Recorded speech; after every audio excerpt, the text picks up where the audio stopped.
Muchas Gracias. gracias, José. Saludamos a todos los estudiantes de Derecho Administrativo 1. Hoy tenemos un invitado especial de alto nivel. A ustedes ya se les hizo la invitación, se mandó un resumen de su extensa hoja de vida, por lo que vamos a entrar directamente a la plática para sacarle el provecho al 100%. Va a tener una duración de 40 a 45 minutos y al terminar su intervención me quedaré yo con ustedes para aclarar cualquier duda. Entonces, bienvenido a la gloriosa y tricentenaria Universidad de San Carlos de Guatemala y a la gloriosa Facultad de Ciencias Jurídicas y Sociales, mi querido amigo, señor ministro de Finanzas del Estado de Guatemala. Si fuera tan amable usted de presentarse y saludar. Gracias, licenciado Oriana. Pues es un gusto poder estar participando ahí con usted en su clase y agradecerle por la invitación. También a los estudiantes, pues un gusto saludarlos por esta vía.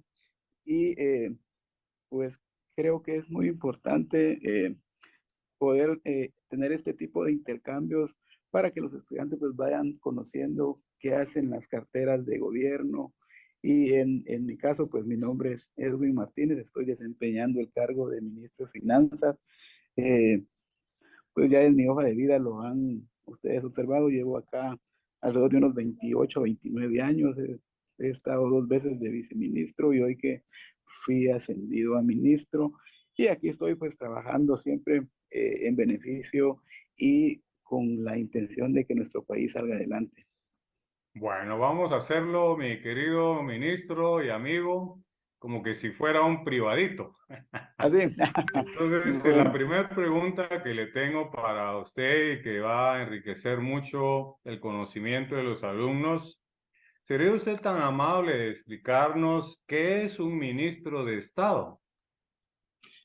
bueno, un ministro de Estado dice que es el funcionario de más alto nivel que tiene a su cargo el dirigir a un ministerio, ¿verdad? Y ahí sí que operar lo que la ley manda para que el gobierno y el Estado funcionen de una buena manera y siempre apegados al derecho y a lo legal, que es lo importante en cada una de las instituciones. Entonces, pues puedo decirle que es un cargo que implica muchas responsabilidades, porque el tener ahí sí que, ahí en el caso del Ministerio de Finanzas, alrededor de 1.400 personas a mi cargo, pues es una responsabilidad y se requiere también de tener el conocimiento de qué hace el ministerio y en el caso del resto de ministerios, qué hace cada una de las carteras, ¿verdad?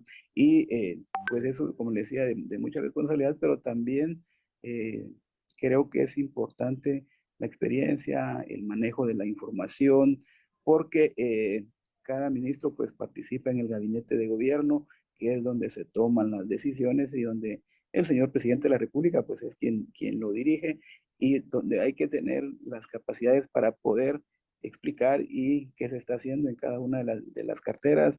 Entonces creo que es un cargo también de mucho prestigio, puedo decirlo.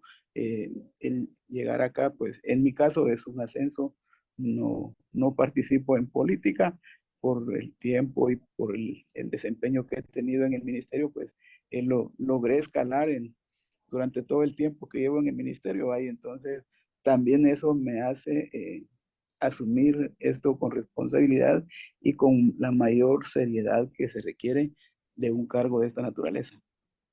Sí, a decir una forma breve por el tiempo, señor ministro, usted sería tan amable de explicarle a los alumnos ¿cuáles son las principales funciones como ministro de Finanzas, ¿verdad? Enumerar unas dos o tres o las que usted considere más importantes.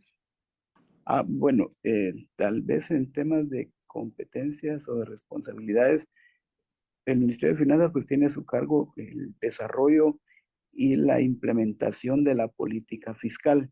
Y al hablar de la política fiscal, pues está hablando de el tema de ingresos, el tema de la ejecución de gastos en el Estado y el endeudamiento. Tal vez ahí podemos enfocar tres de las funciones importantes, pero también esto se materializa en lo que es el documento del presupuesto general de ingresos y egresos del Estado, ¿verdad? Entonces, ahí es donde la política fiscal se lleva a cabo. Es parte de mis responsabilidades formular el presupuesto, coordinar la política fiscal, coordinar también toda la política de ingresos, porque pues actualmente existe la Superintendencia de Administración Tributaria. Anteriormente a esta entidad, pues estaban las administraciones de rentas internas, que eran las que se encargaban del cobro de los impuestos. Pero ahí sí que por cuestiones de modernización en los estados, pues se crea la superintendencia y el ministro de Finanzas pues tiene a su cargo la presidencia de la SAT, eh, para llevar a cabo la política fiscal, cómo mejorar e incrementar la recaudación del Estado, porque este es un tema muy importante y fundamental, porque en la medida en que el Estado tenga más dinero, entonces también va a poder atender una mayor cantidad de demandas y necesidades que la sociedad le hace al Estado.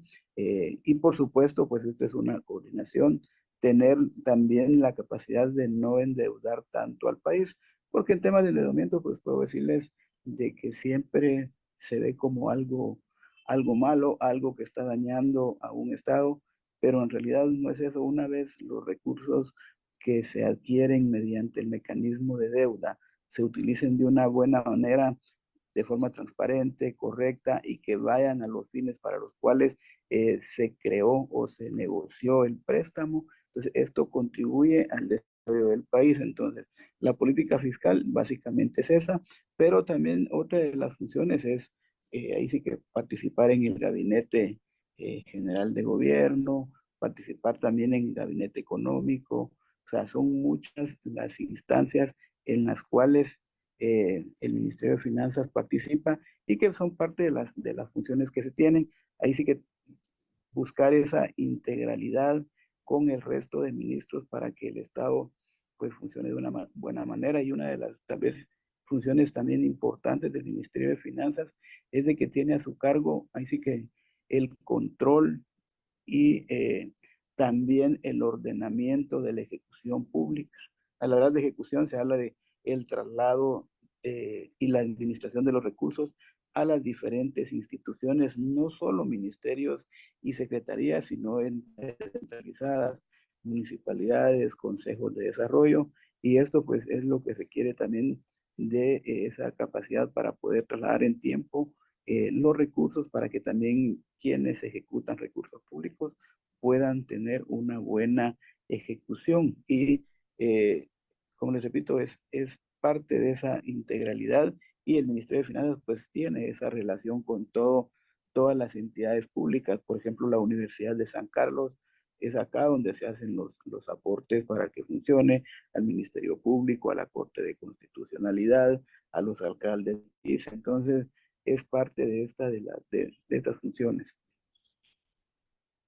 Sí, muchas gracias, mi distinguido ministro. Cuando tuve la oportunidad de que en una refacción platicáramos de este tema y le hice la invitación para que usted amablemente nos diera esta plática con el actual ministro, pues, de Finanzas del Estado de Guatemala, también me ofreció que está la posibilidad que en una segunda plática usted nos pueda apoyar con su viceministro que ve temas de la SAT. Y precisamente la tercera pregunta va dirigido hacia ahí.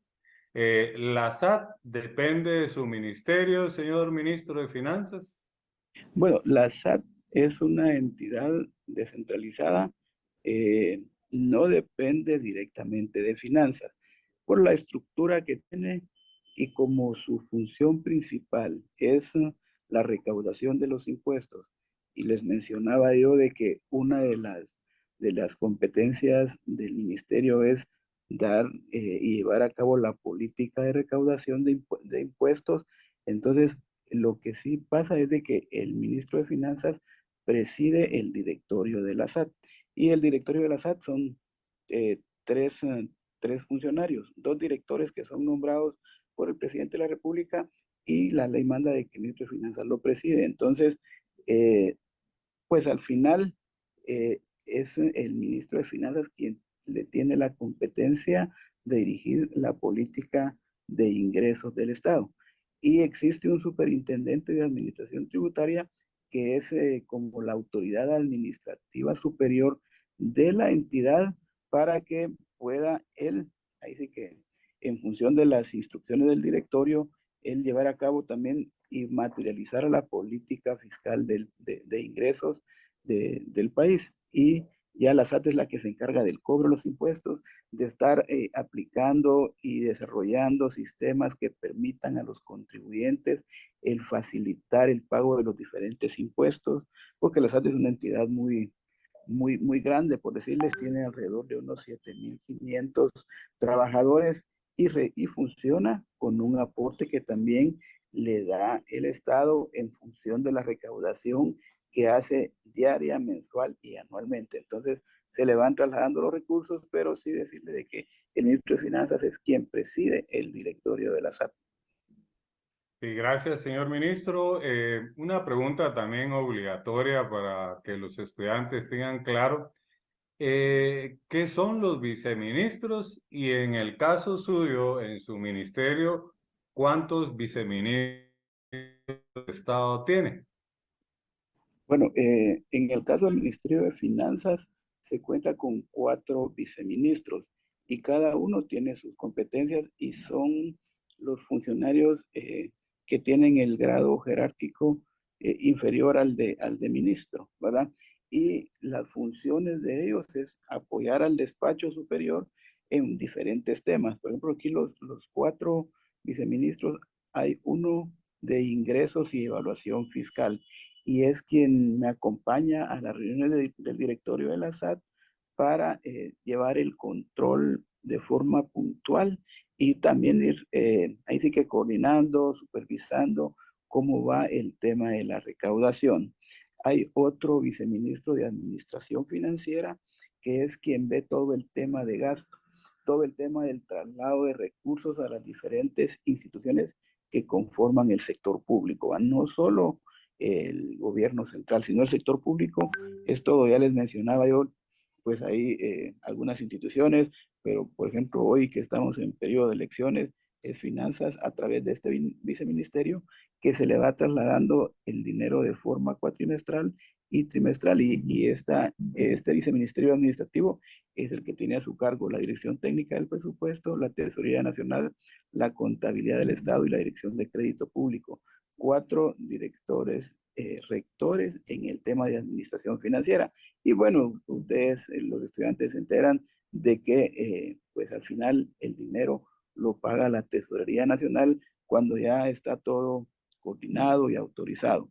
Y hay otro viceministro de Transparencia que pues ahí la función principal es estar trasladando la información, tener los mecanismos de control de que los recursos públicos se están utilizando de una buena manera y trasladándose y trabajando en estar diseñando reportería que permita que la ciudadanía se entere de cómo gasta cada una de las instituciones, qué programas y qué proyectos están en ejecución. Y el último viceministro es el de Administración Interna, ¿verdad? Porque siempre el Ministerio de Finanzas tiene un presupuesto y tiene que ejecutarse de conformidad con la ley y la técnica presupuestaria. Y entonces hay un viceministro específicamente en apoyo al despacho para que pueda llevar un buen control y mecanismos de ejecución, porque con tales de que el Ministerio de Finanzas pues tiene alrededor de 18 direcciones, somos alrededor también de unos 1.400 empleados y esto pues implica estar teniendo los mecanismos de control para que dentro del ministerio pues los recursos se gasten de una buena manera. Entonces son los 4 viceministerios que tiene finanzas y que están en apoyo al, al despacho superior, y luego pues están los directores, subdirectores, jefes de departamento y todo el personal operativo que lleva a cabo las diferentes actividades en función de la competencia de cada una de las direcciones que conforman el ministerio. Y tal vez sí es bueno aclarar de que el Ministerio de Finanzas pues no tiene la función de fiscalización, ¿verdad? Eso solo únicamente lo tiene la Contraloría General de Cuentas. Más el Ministerio de Finanzas, decírselo de forma así muy puntual, se encarga de programar, presupuestar y hacer el traslado de recursos a las diferentes instituciones que conforman el sector público. Excelente, licenciado. Fíjese que usted sin querer tocó temas que son materia de derecho administrativo. Yo les tengo que hablar sobre la competencia, sobre la jerarquía, ¿verdad? Que hay una jerarquía ascendente, descendente, una jerarquía horizontal. Eso es lo bueno de hablar con un especialista en el tema. Y también le he comentado a mis alumnos que en un examen privado en nuestra carrera de Derecho, eh, hay que leer más de 50 leyes administrativas por la forma en que está estructurada el Estado de Guatemala, principalmente el organismo ejecutivo. Entonces, me imagino, ¿verdad? Y quisiera que usted les comentara a los alumnos que el Ministerio de Finanzas también tiene una ley, ¿verdad? Una ley específica. Así es el decreto 114/97 es la ley del organismo ejecutivo. Y en esta ley pues están, ahí sí que todas las funciones, primero cómo está conformado el organismo ejecutivo, ¿verdad? Y aquí es bueno aclararles, el organismo ejecutivo pues es parte del sector público, ¿va? Pero además están las entidades descentralizadas y están las municipalidades, y todo esto pues conforma el sector público del Estado. Entonces, en lo que es el organismo ejecutivo, el decreto 114, pues le da las competencias y funciones a cada uno de los ministerios que conforman ahí sí que el organismo ejecutivo. Hay relaciones, el Ministerio de Relaciones Exteriores, Gobernación, el Ministerio de Defensa Nacional, Ministerio de Energía y Minas, Agricultura, Comunicaciones. O sea, cada ministerio en esta ley tiene sus competencias. Y esto es lo que a nosotros nos rige qué podemos hacer, ¿va? Porque ahí pues ustedes saben más que lo conocen mejor que yo, de que en el Estado pues se puede hacer todo aquello que la ley manda, ¿va? Y lo que no, pues no se debe de llevar a cabo. Y algo importante que además de la ley pues existen muchos manuales, muchos procedimientos que son parte de la técnica de administración de los recursos públicos y de la ejecución del presupuesto.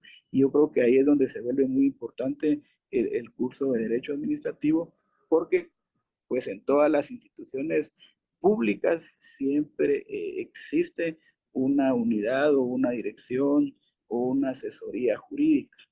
Y por eso, pues, cuando platicaba con el licenciado, le decía que muy importante poder dar a conocer lo que se hace en lo público, porque cuesta conseguir abogados, por ejemplo, abogados que tengan los conocimientos y la experiencia en temas de ejecución presupuestaria, y creo que esto pues puede ayudar y también incentivar a que algunos puedan y les guste poderse preparar en ese sentido. Bueno, usted puso el dedo en la llaga, ya les dejó la inquietud a los alumnos que hay bastante campo para poder laborar ya en el ejercicio profesional, porque como usted bien lo dice, son muy pocos los abogados que manejan el tema administrativo.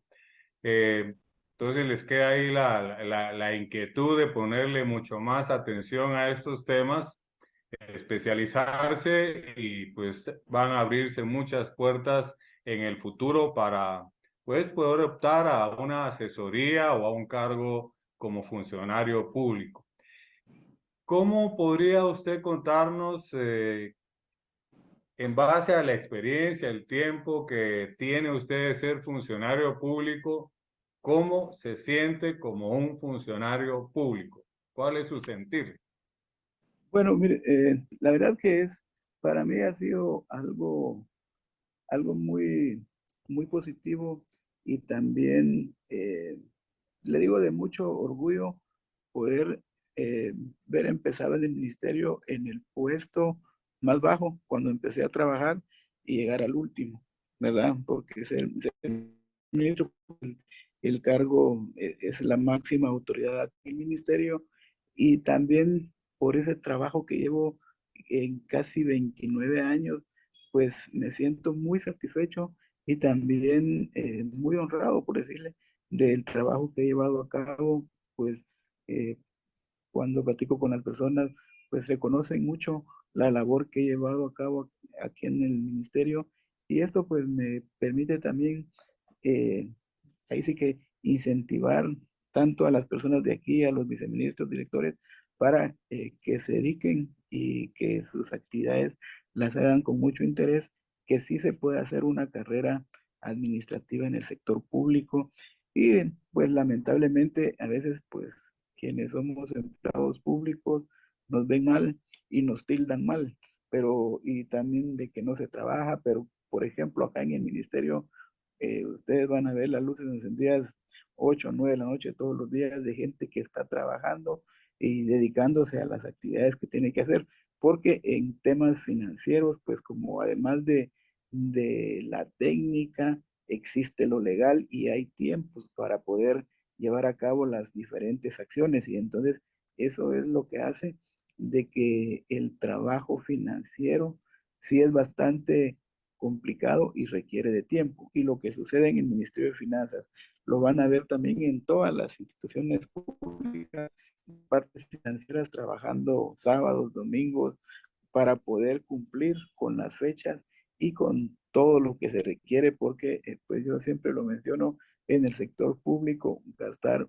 un quetzal o gastar 1.000 millones de quetzales lleva el mismo procedimiento, ¿verdad? Y entonces tenemos que tener esa claridad, ese conocimiento, pero sí creo que el tiempo en que llevo acá en el ministerio me ha permitido también poder ordenar muchas cosas y poder contribuir también con el desarrollo del país y pues buscar siempre el buen uso de los recursos públicos, que es lo que desde finanzas se puede también lograr. Sí, una pregunta de respuesta rápida, mi querido amigo señor ministro. ¿Desde qué edad se puede ser ministro de Estado? Pues siempre, después de los 30 años, ¿verdad? Después de los 30 años. De los 30 años se puede optar al Otra cargo pregunta de que no ministro y podríamos viceministro. dejar en el tintero es el tema del presupuesto, ¿verdad? Es muy importante. ¿Qué nos podría hablar usted del presupuesto de la nación? Bueno, como ustedes saben, el proyecto de presupuesto lo trabaja el organismo ejecutivo y se convierte en ley cuando es aprobado por el Congreso de la República. Y para un país, pues la ley anual de presupuesto general de ingresos y egresos del Estado es quizá de las leyes más importantes y relevantes, porque es ahí donde se palpa, donde se escribe, donde está considerado y contenido todo aquello que el Estado va a llevar a cabo para lograr el desarrollo del país, ¿verdad? Y por eso, pues cuando yo les mencionaba la ley de presupuesto, pues conlleva ingresos, gastos y financiamiento, que es lo que la Constitución indica, ¿verdad? Que un presupuesto tiene que tener esos tres componentes, y es parte de las responsabilidades del ministerio elaborar este documento anualmente, ahí para que ustedes tengan conocimiento. Esto es un proceso que se inicia en el mes de enero, pues en el mes de enero ya entra en ejecución el presupuesto que fue aprobado en año anterior, pero también el Ministerio de Finanzas inicia el proceso de formulación del proyecto de presupuesto del siguiente año. Por ejemplo, en el 2023, en enero, pues empezó la ejecución del presupuesto 2023, pero a la vez empezamos a trabajar el proyecto de presupuesto 2024. La responsabilidad del Ministerio de Finanzas es entregarlo a más tardar el 2 de septiembre al Congreso de la República, y el Congreso tiene hasta el 30 de noviembre para aprobar o improbar el proyecto de presupuesto. Entonces, sí es muy importante de que para el gobierno exista un presupuesto aprobado, porque si no, pues se pierde tiempo en estar haciendo adecuaciones o reacomodos, porque el trabajar un proyecto de presupuesto, como por las fechas que les di, pues lleva alrededor de 9 meses en el Ejecutivo y luego otros meses para que sea aprobado. Y entonces ahí está a detalle todo programa, todo proyecto que el gobierno va a llevar a cabo. Sí, sí, vamos a hacer una pequeña pausa solo para preguntarle, José, cuántos minutos nos quedan para ver qué cantidad de preguntas podemos hacer todavía. 15 minutos, ¿Perdón? un aproximado de 15 minutos. Nos quedan 15 minutos. Entonces, abusando de la confianza, mi querido amigo, señor ministro, pues un par de preguntitas más, ¿verdad? Fíjese que a través de la experiencia de dar el curso de Derecho Administrativo, yo doy Administrativo 1 y 2, y hay un procesal administrativo que no lo doy yo. Yo doy la parte sustantiva, pero la mayoría, no solo los alumnos, sino también profesionales y particulares, confunden impuestos con arbitrios. ¿Usted nos podría crear la Ujú. diferencia? Bueno, pues los impuestos, ahí sí que como el término lo dice, es algo impuesto, ¿verdad? Y todo impuesto, su base es una ley. Y los impuestos, pues es una obligación de todos los ciudadanos pagarlos por las diferentes actividades que hacemos. Por ejemplo, nosotros que somos asalariados, pues pagamos el impuesto sobre la renta, pagamos el IVA cuando hacemos consumos. Los arbitrios son más contribuciones y los arbitrios pues se dan más en las municipalidades, ¿verdad? Porque son, ahí sí que son como mecanismos de apoyo que piden los gobiernos locales a su población para poder disponer de una mayor cantidad de recursos. Entonces, en el tema de impuestos, pues yo les puedo mencionar el impuesto sobre la renta, el IVA a las importaciones, el IVA a las exportaciones, el impuesto de circulación de vehículos, el impuesto a los combustibles, está el impuesto de solidaridad, está el impuesto a las regalías, parece que por la explotación minera y así, y todos estos son impuestos, y cada impuesto, pues tiene su ley.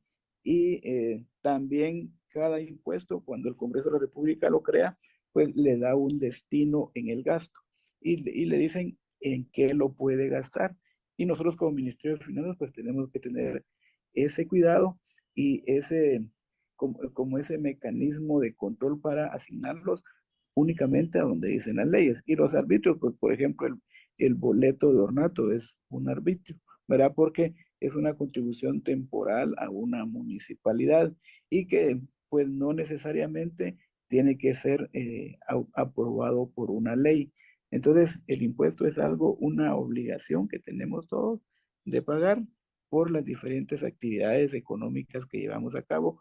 Una empresa pues tiene que pagar los impuestos, se constituyen algunas en agentes retenedores. Por ejemplo, en los restaurantes uno va y consume alimentos, en la factura le ponen un total, pero de ese total hay un IVA que tiene que ser trasladado al, al, a la Superintendencia de Administración Tributaria y así los supermercados también son agentes retenedores. Entonces, hay impuestos que los pagamos de forma directa. Por ejemplo, el impuesto de circulación de vehículos que se vence en este mes, pues tenemos que pagar nuestro impuesto anual y ese pues lo pagamos directamente a la Superintendencia de Administración Tributaria a través del sistema bancario, ¿verdad? Y los arbitrios pues casi siempre se pagan a las municipalidades. Sí, entonces, para cuestiones didácticas, ¿verdad? Y entender lo que usted nos ha explicado, el Estado de Guatemala es el único que por la ley, ¿verdad? Puede, digamos, cobrar impuestos para ponerle un nombre coloquial y lo hace a través del Ministerio de Finanzas y la SAT. Y las municipalidades no pueden cobrar impuestos, sino que lo que cobran son arbitrios y me imagino que es autorizada a través del Consejo Municipal. Eh, Así es. Me imagino como el alumbrado de la luz pública, ¿verdad? Que lo hacen a través de un arbitrio que ahora lo suman al recibo del cobro de la luz que hace la empresa eléctrica, ¿verdad? Entonces, impuestos el Estado con finanzas y la SAT, y arbitrios y contribuciones solo las municipalidades. Así sería, ¿verdad?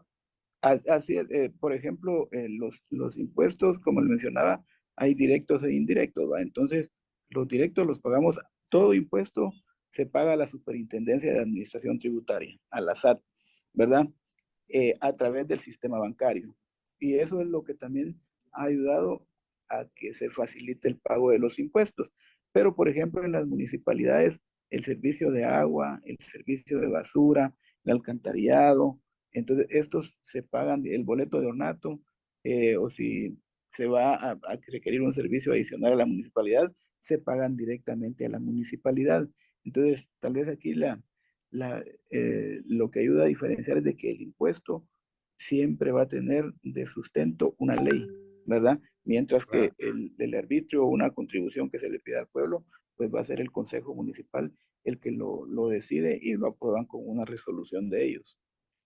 Esto indistintamente del 10% constitucional que tienen asignadas las municipalidades en el presupuesto nacional de la nación, ¿verdad?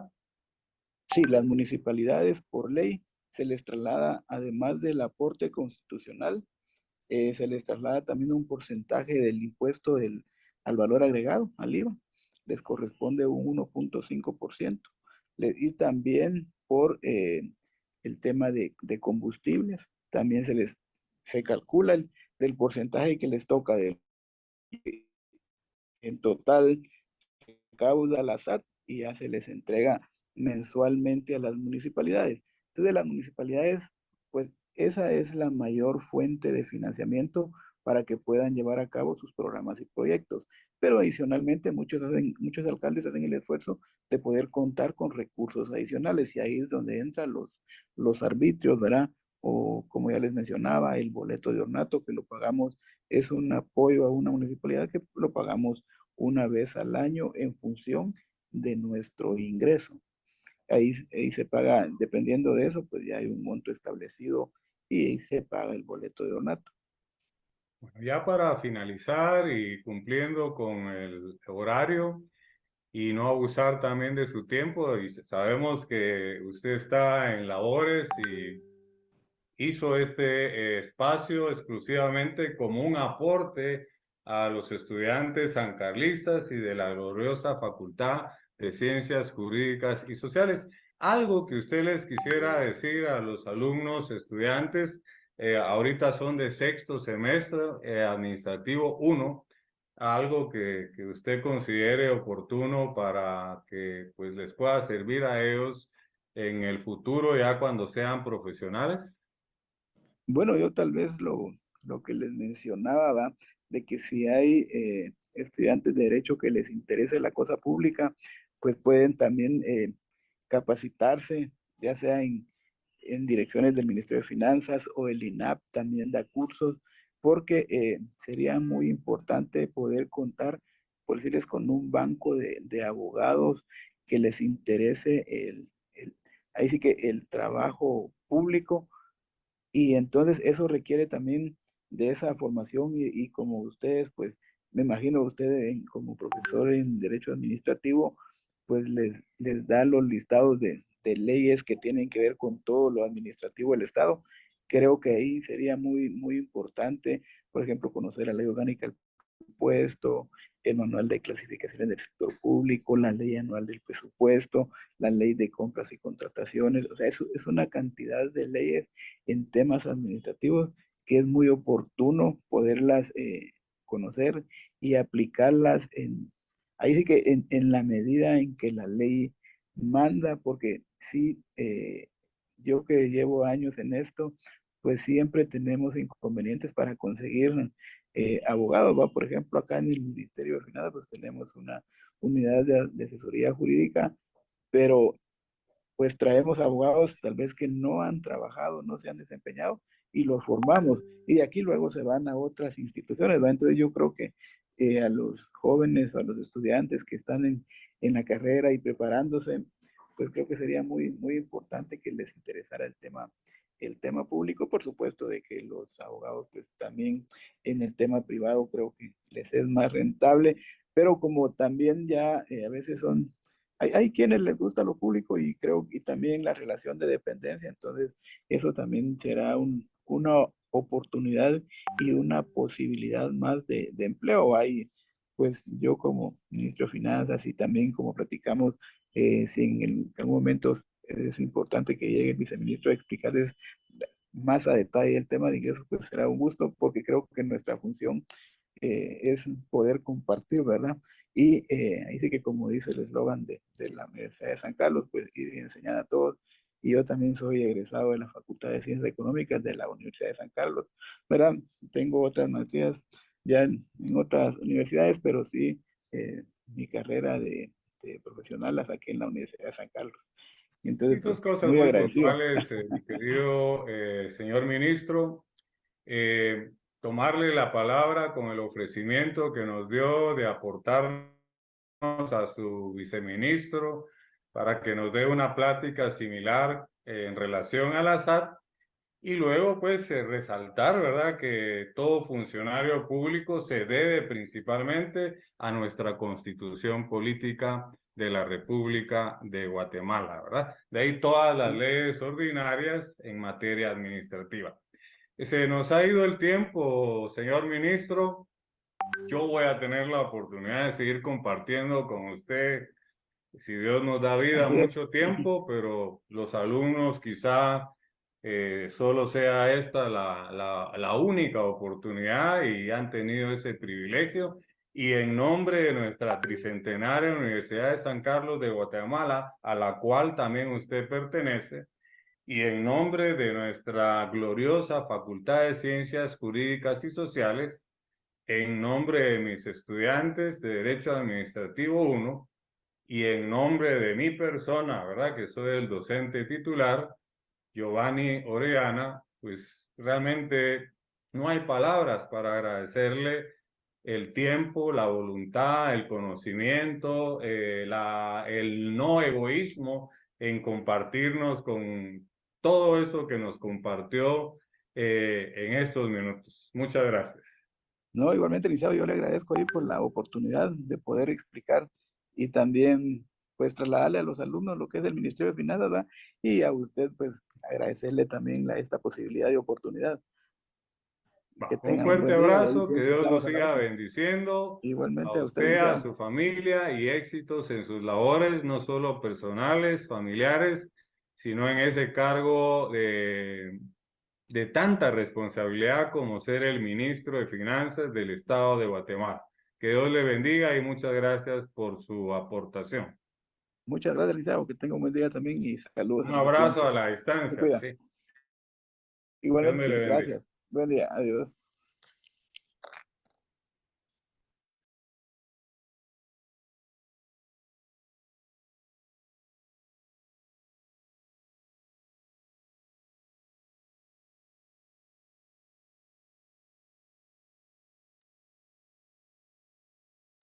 Muy bien, compañeros, damos por concluido la conferencia del día de hoy. Voy a proceder las 3 preguntas por Classroom. Tienen 5 minutos para responder. Después de concluir, pueden abandonar el grupo de Classroom. Gracias, compañeros. Les deseo feliz tarde y éxitos a todos.